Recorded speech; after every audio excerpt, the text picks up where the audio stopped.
മുലയൂട്ടൽ പ്രോത്സാഹിപ്പിക്കേണ്ടതിന്റെ ആവശ്യകതയെപ്പറ്റി കേൾക്കുമ്പോൾ ഉദ്യോഗസ്ഥരായ അമ്മമാരാണ് ആദ്യം ധർമ്മസങ്കടത്തിലാവുക. ശിശുപരിപാലനവും ഔദ്യോഗിക ജീവിതവും എങ്ങനെ ഒരുമിച്ച് കൊണ്ടുപോകാനാവും? പ്രസവിച്ച് 6 മാസം തികയുന്നതിന് മുൻപേ കുട്ടിയെ ആയയുടെ പരിചരണത്തിലേൽപ്പിച്ച് ഓഫീസിലേക്ക് ഓടുന്ന അമ്മമാർക്ക് ഒരു സന്തോഷ വാർത്ത. മുലപ്പാൽ കൊറിയർ സർവീസ് കൗതുകലോകത്തിന്റെ പുതിയ ലക്കം ആരംഭിക്കുന്നു.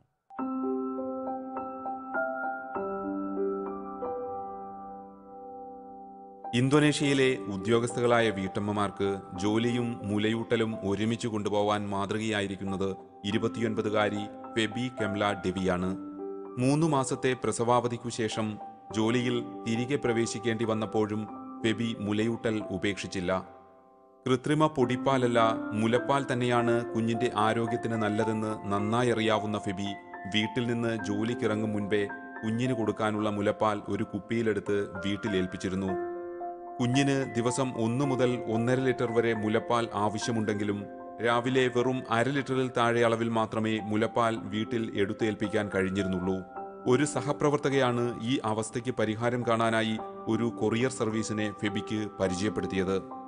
ഉച്ചയോടെ ഓഫീസിലെത്തുന്ന കൊറിയർ ഏജന്റിന്റെ പക്കൽ ഫെബി ഒരു കുപ്പി മുലപ്പാൽ കൂടി കൊടുത്തുവിടുന്നു. ഈ മുലപ്പാൽ അരമണിക്കൂറിനുള്ളിൽ കൊറിയർ ഏജന്റ് ഫെബിയുടെ വീട്ടിലെത്തി അമ്മയെ ഏൽപ്പിക്കും.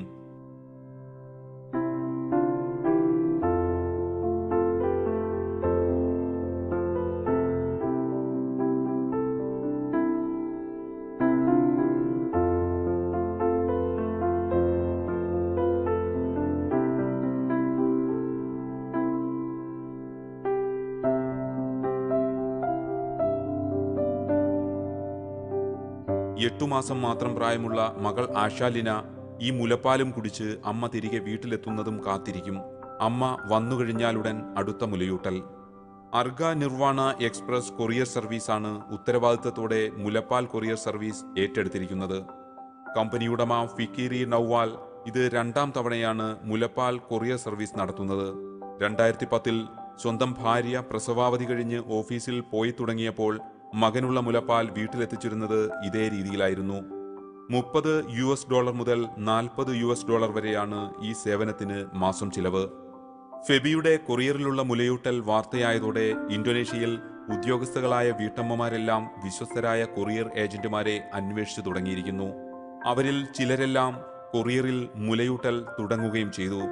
കവി പാടിയതുപോലെ, ഒരു കൈകൊണ്ട് ഒരു മുല പിടിച്ചുകൊണ്ടും ചുരയ്ക്കുന്ന മറുമുല കുടിച്ചുകൊണ്ടും ഒരിക്കൽ ഞാൻ പെറ്റമ്മതൻ മടിത്തടത്തിൽ ഒരു കുഞ്ഞിക്കിനാവായി കിടന്ന കാലം ഓർമ്മയിലുണ്ടാവില്ലെങ്കിലും ഇന്തോനേഷ്യയിൽ കുട്ടികൾ ആരോഗ്യത്തോടെ വളരുന്നു, കുപ്പിയിലാണെങ്കിലും മുലപ്പാൽ കുടിച്ച്.